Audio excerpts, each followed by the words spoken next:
Hi everyone, I'm Kurt Robson, a reporter for CCN, and today I'm joined by Matty, the managing partner at Ryze Labs.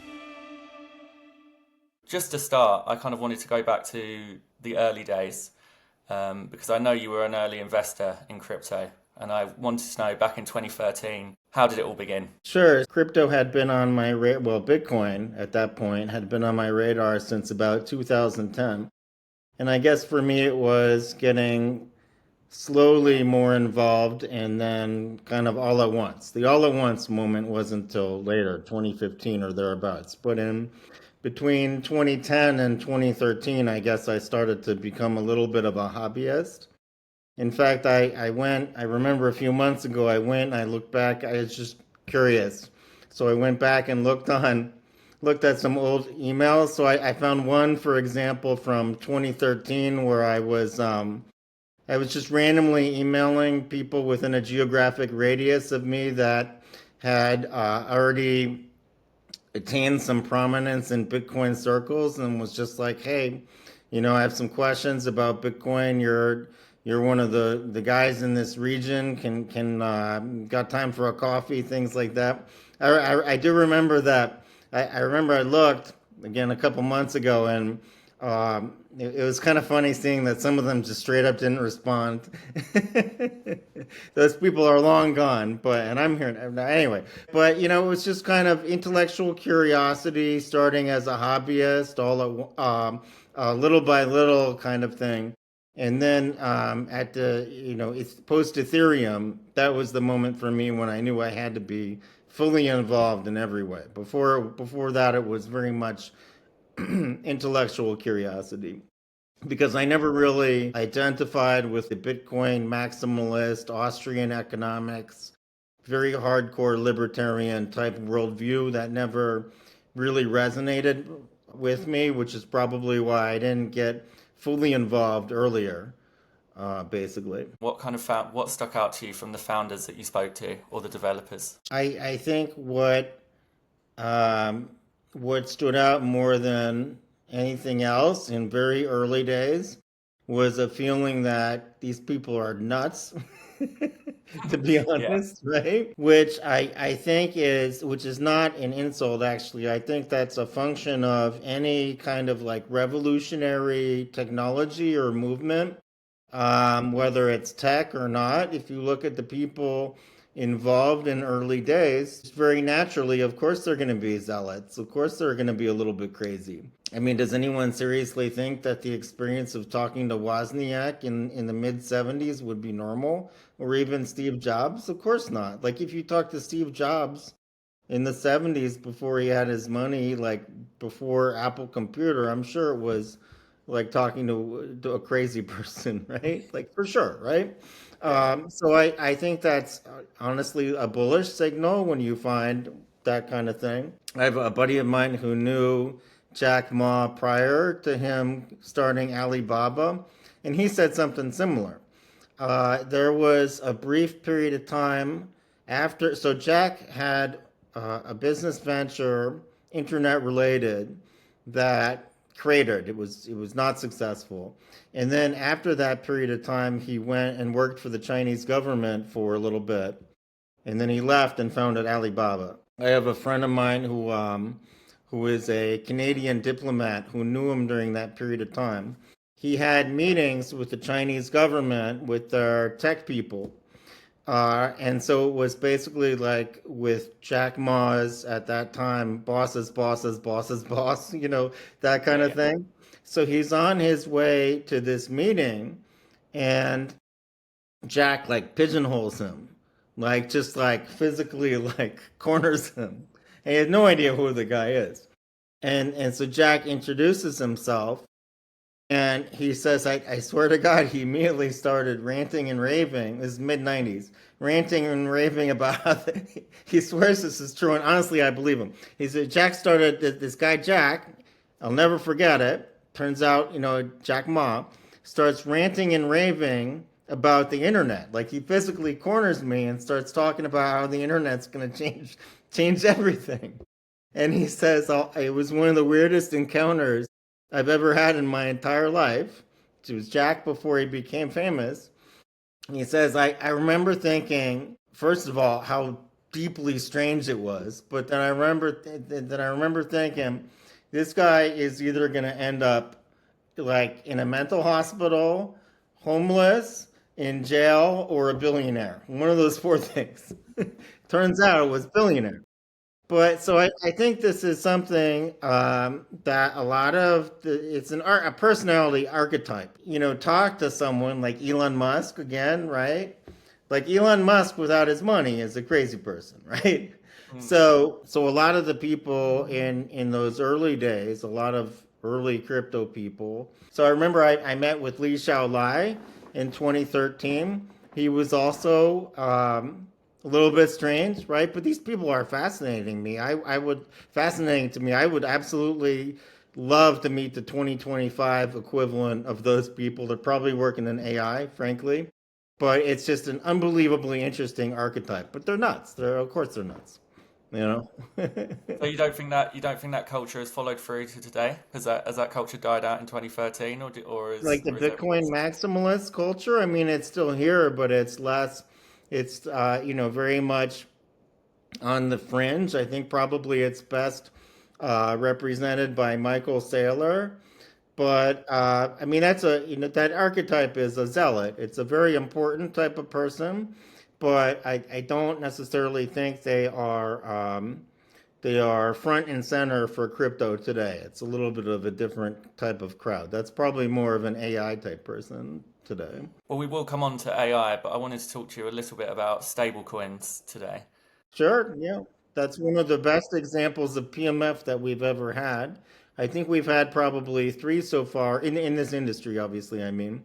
I think we've probably had three solid PMFs in this industry. The first is, Bitcoin as digital money, as hard money. Number two would be stable coins. And then, frankly, number three, basically various types of thinly disguised gambling. Those are the three PMFs that we've had in crypto thus far. So stablecoins is one of the not only overwhelmingly successful in crypto, but it's one of the best PMF home runs in modern business history, I would argue. I mean, you look at a company like Tether, that's one of the most astronomically successful businesses in recent decades by any measure. In terms of building, 200 hundreds of billions of dollars stablecoin aggregate market cap for USDT across all chains. In terms of profitability per employee by basically any measure. That's just an astronomically successful business. And then stable coins as well. So why do you think stablecoins have been so successful compared to other crypto innovations? Why do you put it on that higher echelon? The one that I find most interesting is the fact that in countries that are actually subject to hyperinflation, so this is something that doesn't necessarily super make sense to my fellow Americans, for example. But if you actually look at countries that have hyperinflation, places like Venezuela and Argentina, the last thing they want is like a different type of risk in their life. They what they want is please less risk, right? Like their money's being hyperinflated away, and they're most likely in an economy or overwhelmingly people in situations like that, they choose stable coins as their way to not have hyperinflation, which I think is one of the most interesting aspects of stable coins. And it's not some kind of niche. It's not some kind of niche situation. It's not only tech pros or only people that have a high level of technical sophistication. It's so important to people in economies like that, in situations like that, that it's basically percolated all throughout society where people have figured out how to get onboarded to crypto just because it's so existentially important to them to have stablecoins. So in places like Venezuela that you mentioned, can you see stablecoins in the future or near future affecting monetary policy in those places in the long run? I think they'll even affect monetary policy in the United States. I think that we're already, I know that people like to talk about the aggregate size of the treasury market and how stable coins are only in the hundreds of millions. but I think it's already hugely significant for the United States, much less these smaller countries. And I'll tell you why. I know there are some niche, frequently crypto-centric views that for some reason United States hegemony is not a good thing. That's definitely very far outside mainstream economic consensus, and I would pretty strongly disagree with that. But anyway, the point is that it's a little fragile, way more than people think, in my view. And so, ironically, given how hostile the United States government has been to crypto, as crypto becomes increasingly integrated with the world economy, increasingly mainstream, one of the best bets for extending the lifespan of USD hegemony may be crypto, because as we've seen, the overwhelming preference for stablecoins is USD pegged stablecoins. And there's almost no sign of that ending anytime soon.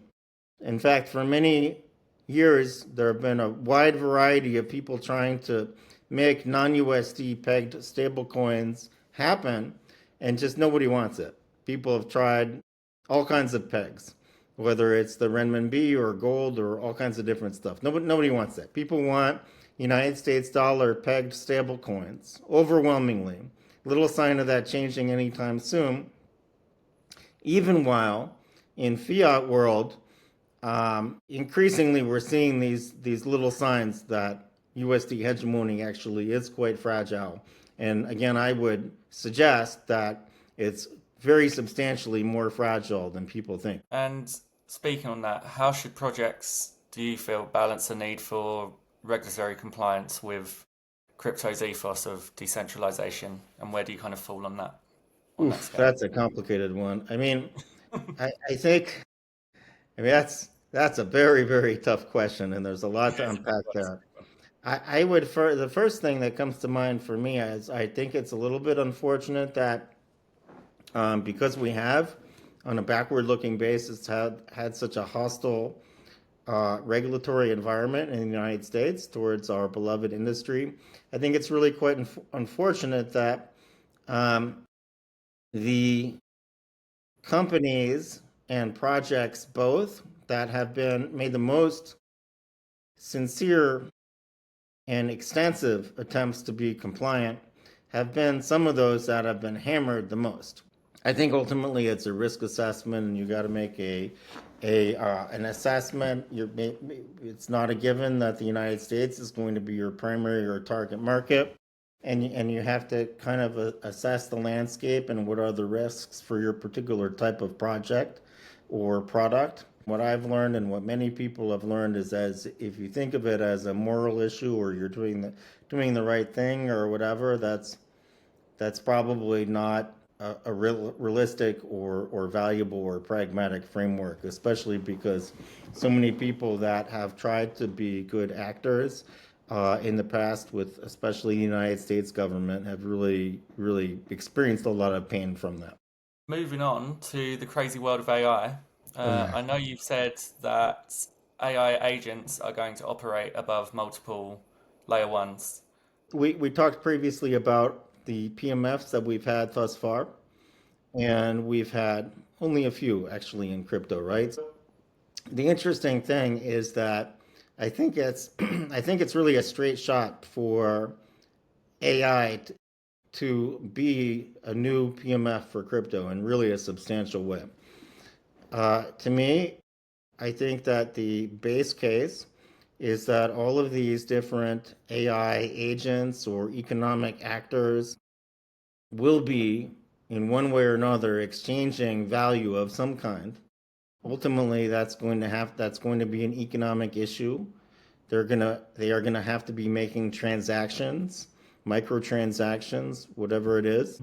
All of these different AI, I guess probably agents is probably still the best word. Like, are they going to use Stripe? Are they going to use PayPal? That doesn't sound correct to me at all. How's that going to work? I can't even get my Stripe to work some of the time because I'm always getting flagged. They're like, Last week you were in Berlin, now you're in Bangkok. Like, what are you even talking about? This risk is they're like instantly flagged. They're like, there's no way this dude from Connecticut doesn't make sense. Flag it. So to me, the natural way that value is going to be exchanged with all these different AI, again, I guess agents is still the best word. To me, this is very naturally a crypto rails situation. You're going to have AI percolating throughout all different L1s. There's going to be a wide variety of mechanisms and architectures. But the one common denominator is that almost all of these AI agents are going to be exchanging value in one form or another, and that's a crypto rail situation. So to me, this is a huge opportunity for crypto to find our next big PMF. I'm enormously bullish on this. Frankly, the toughest thing will be the culture clashes. I think even among two camps of people that both love technology, there's probably some very substantial differences between AI types and crypto types, and there's probably some wariness on both sides, but especially and rightfully so, AI towards crypto types. But the natural fit of this technology for the use case at hand is so overwhelming that I think that it's just going to happen no matter what. We'll have to all kind of learn to love each other. So is it too sci-fi to say that we're going to have AI agents managing wallets and trading assets in the So future? I mean, yeah, sure, probably, but I think that's the least interesting uh, use case. Everyone immediately anything crypto thinks right away of, well, can it trade? Like, can I like plug this into a DEX and have it, start trading meme coins or whatever?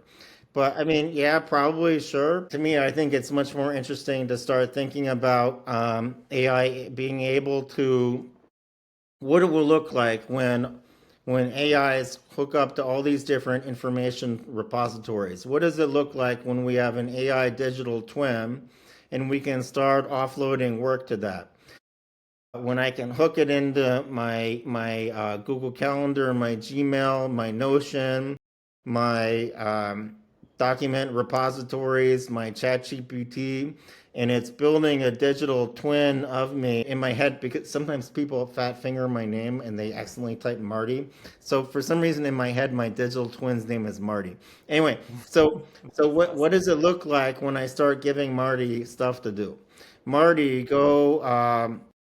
Marty, you know everything about me, and once you know everything about me, you start to know about the people around me. So, Marty, what does mom like? Go order some Christmas gifts for mom, which is, to me is like, obviously I'd rather shoot myself in the head than go shopping, right? So, Marty, can you do the shopping for mom and sisters, right? And it already has so much information. I mean, it's already ingested conversations with my family. It's already ingested all of these different data points. What starts to happen when all of these AI agents are integrated into our lives? And then, of course, they start making transactions because I don't want to have to do the last mile of these different things. Like you have like some kind of risk limit, like anything, I don't know, $200 or less, just go buy whatever. Everyone makes their own decision about how much access.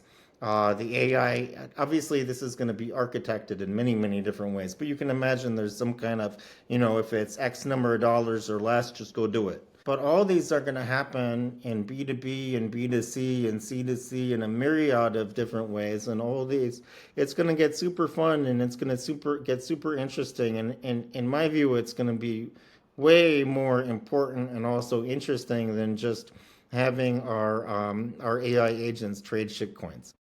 Well, the first thing that comes to mind for me is obviously all of the amazing possibilities, and then the feeling of Yeah. how are we going to get to the point where all of this is happening and we are just allowing the trust and kind of our Yeah. identity to kind of be put into this. But I agree. I don't think it's far away. And you know what's so interesting too? Just so many things that we aren't even super talking about yet, like um, the value of the information that you get from ChatGPT is exponentially more valuable than search engine information.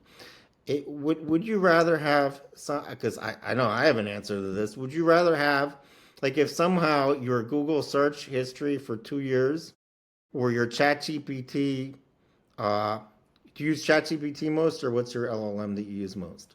Claude or Uh, Depends, but yeah, oh yeah, ChatGPT is ChatGPT? Okay. pretty much on. So if somehow your information got hacked, God forbid, but like 2 years of Google search history or 2 weeks of ChatGPT history, which is scarier to you for people to see? Probably Google. Okay, all right. For you, it's Google, but for For me, you, it's like, oh, absolutely, man. yeah. So for And why is me, well, because like Google search history, it's like very superficial, right? Like you can see what kind of porn I like. You can see like stuff like that, right? So it's like embarrassing, but like but ChatGPT, you could like get in my head, man, right? Plus also it has like all plus also it has have you ever asked ChatGPT to make like just play a game and ask ChatGPT to make like a psychological profile of you? It is so that sounds crazy terrifying. accurate. That sounds It's terrifying. it is know you. If you even have just a wide variety of normal use case, like no special situation, just what everyone's doing, a wide variety of different interactions with ChatGPT, you may not realize it, but you have given it so much data that it absolutely knows you as well as your best friend, maybe better. It is like way categorically different than the way that Google gets information on you. It absolutely has like a KGB dossier or FSB, I guess now, or CIA or whatever.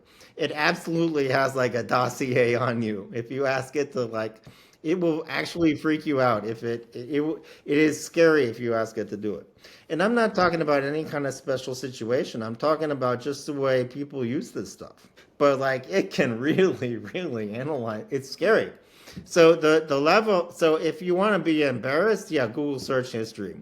If you want like people to like, this is like in your head. It's a totally different level. Have it make like a personality profile on you. It's terrifying. Uh, but it's also very powerful, and it's an opportunity, and the Yeah. privacy implications are enormous.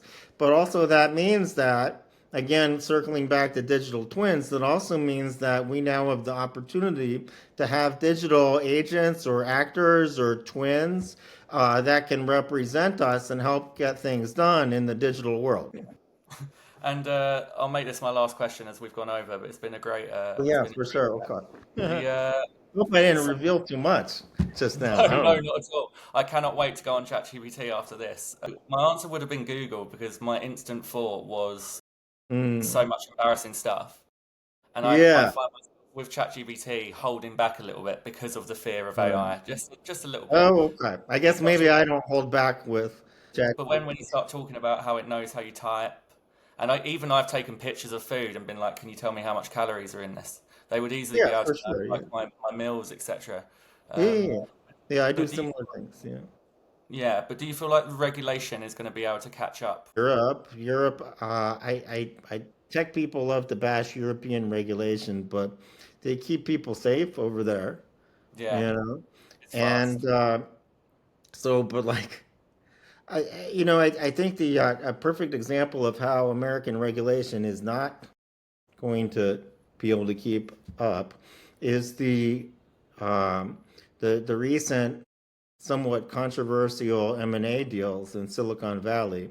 I mean, to me, like I don't want Facebook to be able to I don't want Facebook to be able to acquire $20 billion AI companies. Like the whole point is we need more innovation, not the existing monopolies gobbling up all the AI. That sounds absolutely terrible to me.